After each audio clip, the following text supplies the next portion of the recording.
This is Radio Finfinne. This station will provide intellectual conversation and entertaining music 24 hours.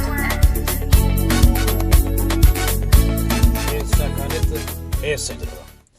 Roorroo ilmaan Oromoo irra gahaa ture saaxiluuf furteessaaf ammoo beektota Oromoo fi kabroo mariisisuuf jecha bara 2014 raadiyoo Finfinnee gama intarneetiin jalqabne.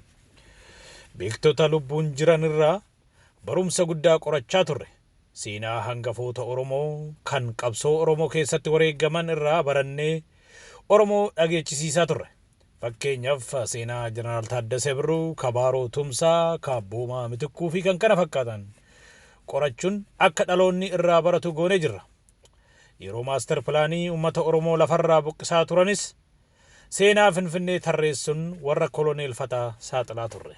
Haaluma kanaan uummata keenya tajaajilaa hanga 2018 turre. Mootummaan TPLF buqqa'ee mootummaan Biltsiginnaa yoo dhufu Oromoon kana booda barachuu, dalagachuu fi jireenya isaa sirreeffachuu qaba jechuudhaan nus boqonnaa fudhanne. Hagaarraatti teenya ilaalaa jirra.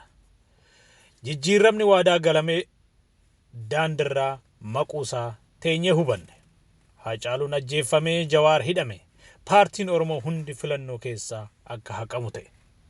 Miidiyaan Habashaa kan akka Zehabashaa, Yeneetaa, Abbayii fi kan kana fakkaatan Oromoo maqaa xureessu hujii isaanii godhatanii itti bobba'an.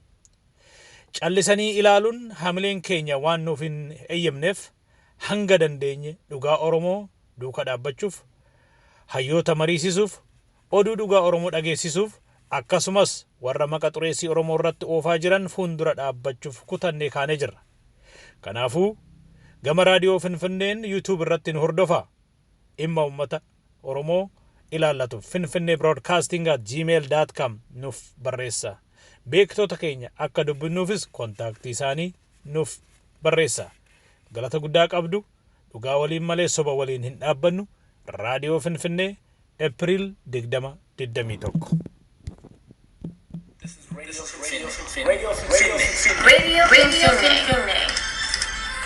This station will provide intellectual conversation and entertaining music 24 hours every day.